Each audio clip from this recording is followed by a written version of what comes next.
Bonjour et bienvenue dans le journal de l'Afrique. Au programme ce mardi 1er mars. La destruction des mausolées de Tombouctou est un crime de guerre. Les mots sont de Fatou Bensouda à la Cour pénale internationale.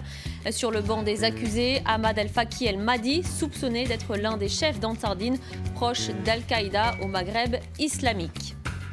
Au Zimbabwe, Joyce Mujuru défie le président Robert Mugabe. L'ex-vice-présidente lance officiellement son parti politique. Aussi ancien bras droit tombé en disgrâce en 2014, elle espère succéder au plus vieux chef d'État en exercice dans le monde. Et puis c'est devenu un rendez-vous incontournable pour les businessmen du continent. Le Forum Afrique Développement s'est tenu à Casablanca au Maroc.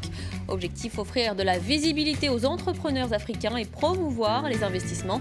Reportage dans ce journal.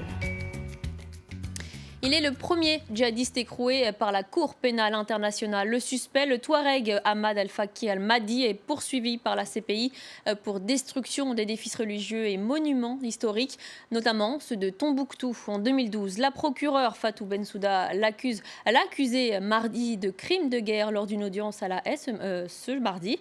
Les juges ont désormais 60 jours pour décider si oui ou non le dossier du procureur est suffisamment solide pour ouvrir un procès. Florence Tomaso. Un mausolée vieux de plusieurs centaines d'années réduit à l'état de ruine. En 2012, les extrémistes islamistes s'en prennent au patrimoine malien. Ils détruisent plus d'une douzaine de monuments comme celui-ci et brûlent nombre de manuscrits anciens. Au même moment, ils imposent la charia dans le nord du pays. Ansardine, un groupe lié à Al-Qaïda au Maghreb islamique, revendique ces destructions au nom de la lutte contre l'idolâtrie. Mais aujourd'hui, pour la première fois, un homme peut être tenu responsable. Il pourrait être poursuivi pour crime de guerre. Les procureurs de la Cour pénale internationale accusent Ahmad El-Faki El-Mahdi, chef touareg présumé proche d'Al-Qaïda, d'avoir anéanti 9 mausolées soufis et une mosquée dans la vieille ville de Tombouctou. Au XIVe et XVe siècle, la ville était un grand centre intellectuel de l'islam et une cité marchande prospère du Sahara. Depuis 1988, elle est inscrite au patrimoine mondial de l'UNESCO. C'est la première fois que cette Cour peut défendre le patrimoine culturel d'une communauté, lui reconnaître sa véritable importance et contribuer à lutter contre le fleu qui le touche et qui est trop souvent le prélude aux pires exactions contre les populations. Pour l'UNESCO, ce procès est une chance de lutter plus avant contre ces destructions du patrimoine, ces fléaux. L'organisation espère que d'autres procès se tiendront à la CPI. Ces dommages ne sont pas isolés. Ils ont déjà touché l'Afghanistan, la Libye, l'Irak et plus récemment Palmyre en Syrie, cible du groupe État islamique. Au Mali, l'opération militaire dirigée par les Français a permis de chasser en partie les groupes extrémistes des régions du Nord. L'ONU a de son côté restauré les 14 édifices de Tombouctou. L'ONU qui s'est engagée à protéger les trésors culturels du monde entier. Et puis, toujours au Mali, un véhicule de l'ONU a sauté sur une mine sur l'axe Guelok-Tessalit au nord de Kidal. 6 casques bleus ont été blessés, dont 2 grièvement. L'ONU dénonce un acte criminel et lâche. Le paysage politique zimbabwéen compte un nouveau parti, un parti d'opposition lancé ce mardi par Joyce Mujuru. Elle n'est autre que l'ancienne vice-présidente de Robert Mugabe. Tombée en disgrâce en 2014, elle dit vouloir aujourd'hui mettre fin au fléau de la corruption. Les détails de Nicolas Germain. Un nouveau parti pour espérer battre Robert Mugabe à la présidentielle de 2018. Il vient d'être lancé par Joyce Mujuru, qui fut l'une de ses plus fidèles alliées. Selon elle, Robert Mugabe, le plus vieux président au monde, n'a pas fait assez pour le Zimbabwe, où le taux de chômage officiel est de 85%. Le Zimbabwe a un besoin urgent de réformes politiques, économiques et sociales. Nous vivons dans un système injuste. Le ZANU-PF, le parti au pouvoir, a très vite réagi. C'est un rassemblement de perdants. Nous les battrons n'importe quand, nous sommes prêts. Qu'ont-ils à nous dire maintenant qu'ils n'ont pas pu nous dire pendant les 34 ans où ils étaient avec nous au sein du parti ZANU-PF ? Joyce Mujuru a été la vice-présidente de Robert Mugabe pendant 10 ans jusqu'en 2014. Cette année-là, il la renvoie l'accusant de vouloir le renverser. Une décision prise après une campagne de dénigrement contre la vice-présidente menée par la femme du chef de l'État, Grace Mugabe. Beaucoup pensent que cette femme de 50 ans souhaite succéder à son mari. Joyce Mujuru, elle, a 60 ans Et comme Robert Mugabe, elle a participé à la guerre d'indépendance de son pays. Les analystes politiques disent qu'elle est populaire, mais que ces 3 décennies passées aux côtés de l'inamovible Mugabe l'empêchent d'incarner un réel renouveau dans la classe politique zimbabwéenne. Dans le reste de l'actualité africaine, en bref et en images, au Burundi, le recensement des ressortissants étrangers a débuté mardi. Tous les citoyens non burundais ont 2 mois pour se présenter aux différents bureaux de police en vue de se voir remettre une carte biométrique. Même si les autorités évoquent une opération de modernisation, certains voient dans ce recensement une opération de fichage. La communauté rwandaise au Burundi craint notamment des représailles en raison des tensions entre Kigali et Bujumbura. Le Burundi accuse en effet le Rwanda voisin de soutenir les groupes rebelles.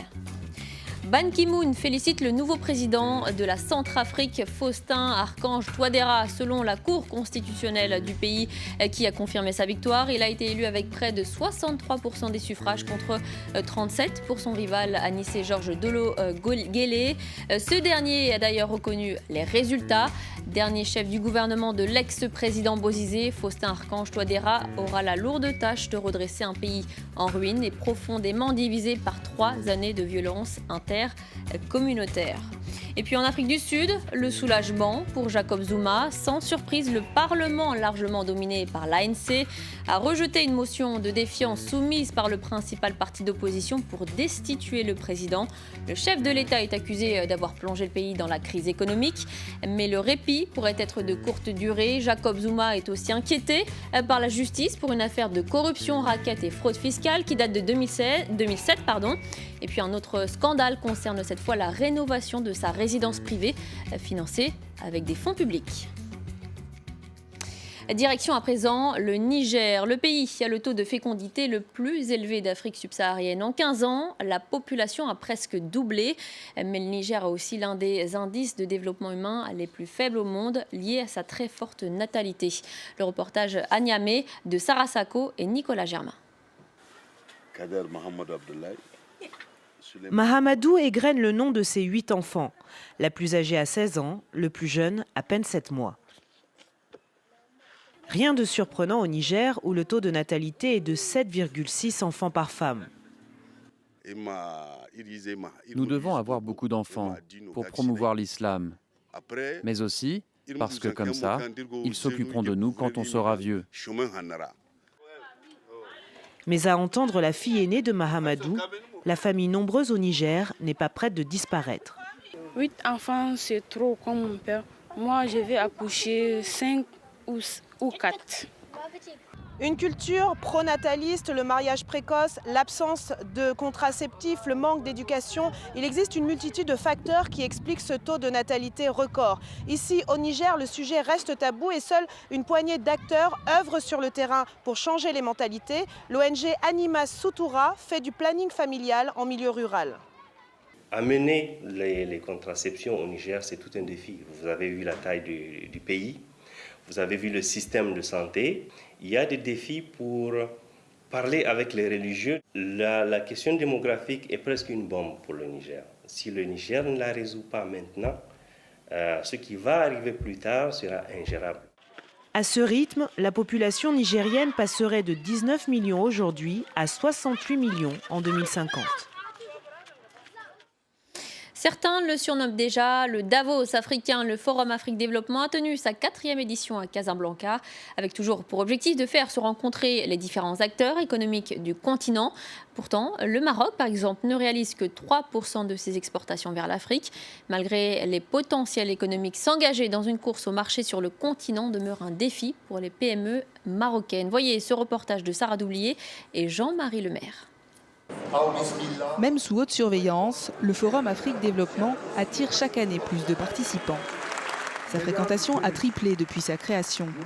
Le mot d'ordre, faire se rencontrer les businessmen et les hommes d'État pour le développement du continent. Le Maroc, pays organisateur, entend faire figure de locomotive pour booster le climat des affaires en Afrique. La communauté d'affaires africaine ne se connaît pas entre elles. Le défi, c'est de faire connaître les produits entre les pays, entre les secteurs, pour mieux valoriser la chaîne de valeur mondiale. Le Maroc s'est déjà lancé dans la conquête des marchés africains. Après le BTP et les télécoms, le Royaume veut aujourd'hui placer ses propres filières d'avenir sur le continent, comme l'agrobusiness et les énergies renouvelables.